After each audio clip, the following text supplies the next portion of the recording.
Hi friends, welcome to the Wild Side. I'm Steve Hall. In years past, if you wanted to do something for conservation, you could make a charitable contribution. But with a new model, investors have an opportunity to put up capital for the purchase of land with a chance to actually make money. We're taking you to Ataya, a spectacular section of the Central Appalachian Mountains. It's the latest acquisition by the Nature Conservancy in what is collectively called the Cumberland Forest. And it's the landscape for a very unique and groundbreaking conservation project. Our eyes may be mesmerized by the marvel of the mountain range, as our ears take in the raging sound of rapids against rocks. These are among the wonders of a 100,000-acre wilderness known as Ataya, covering 150 square miles from northeast Tennessee into southern Kentucky, and now under the protection of the Nature Conservancy. One thing about Tennessee, we're part of that Appalachian chain that comes down from Maine all the way down into Georgia.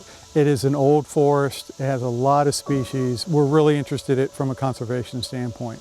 Oh, we've got it all. Bears, snakes, tons of songbirds, neotropical songbirds, migratory birds, large raptors, owls, bats. We have a good solid elk population here that's been reestablished by TWRA and by the state in Tennessee, by Kentucky there.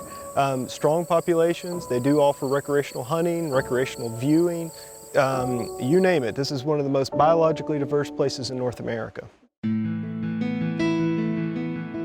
Ataya is the latest acquisition by the Nature Conservancy to create what is now known as the Cumberland Forest, which also includes the purchase of timberland in southwest Virginia that's referred to as the Highlands. These lands are connected, covering more than 250,000 acres, preserving a national migratory corridor for birds and other wildlife, and helping protect fresh water flowing from the mountains. We have done a lot of conservation and land acquisition, but getting to scale, right? Not when we're doing hundreds of acres or thousands of acres, but tens of thousands and hundreds of thousands of acres. And large industrial timberlands provide that opportunity. Not only to protect the forest, to restore the forest, protect clean water, the streams that are coming out of those forests that are flowing to hundreds of communities and supplying drinking water to millions of people.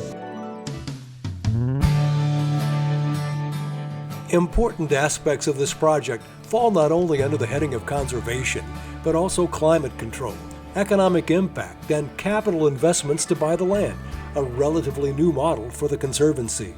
So we've got members all around the country. We're blessed with a lot of membership in Tennessee who give philanthropy dollars. They give dollars to us and we apply it the best way possible. But we're also now starting to tap into impact capital. Right? Those investors that want to invest in conservation but are not making a philanthropy gift. They're not making a 501c3 charitable contribution. They're providing us access to capital so that we can purchase these properties.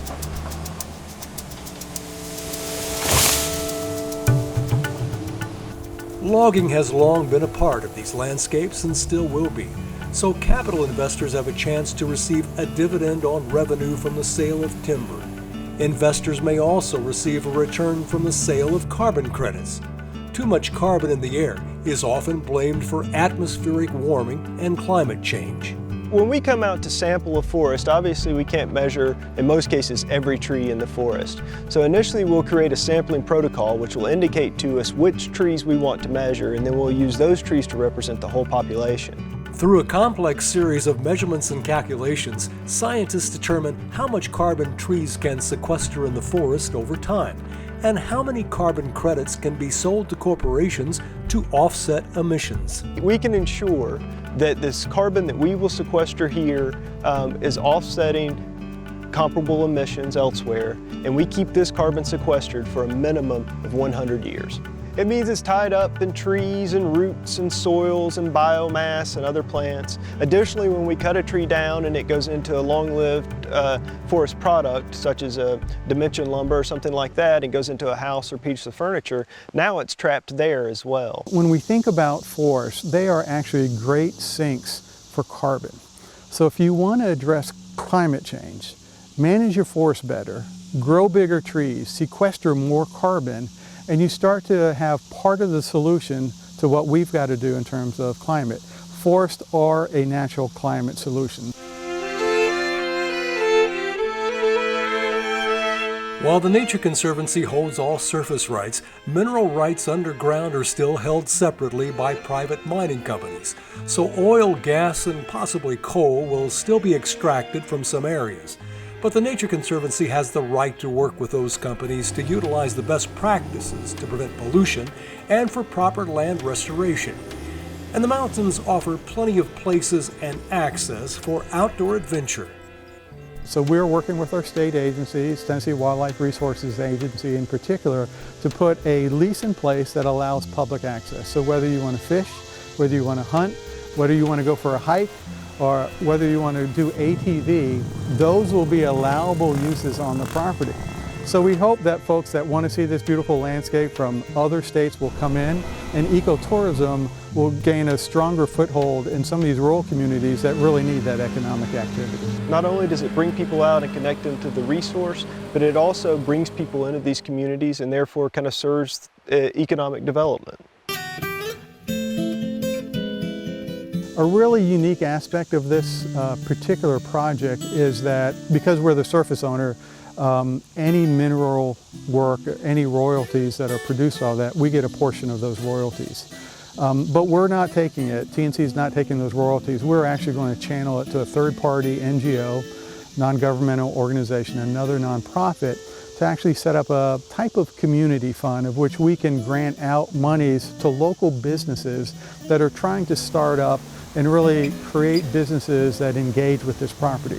It could be bed and breakfasts, it could be a timber company, it could be an outfitter or a guide that needs that capital to do that. So we see this as a complete package, using private capital to do this, creating a great conservation win, but also recognizing that these are rural parts of the state that economically have been depressed. And if we can use these properties to help pick up a little bit of the economy, then everybody gets a little bit of win out of this. While these endeavors may bring better lives to people in the community, plenty of room for outdoor adventure and greater protection for natural resources, it also helps preserve the grand and glorious mountain views so iconic for Virginia, Kentucky, and Tennessee. Our website, wildsidetv.com, is preserving more information for you.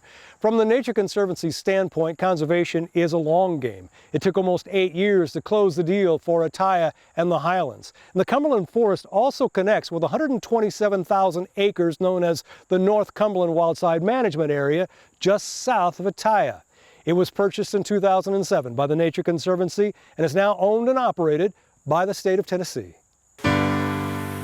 Tennessee's Wildside, broadcast for nearly 2 decades, was originally created through a vision of the Jackson Foundation. The foundation remains a supportive partner in the mission to educate viewers about wildlife, natural resources, and opportunities for outdoor adventure.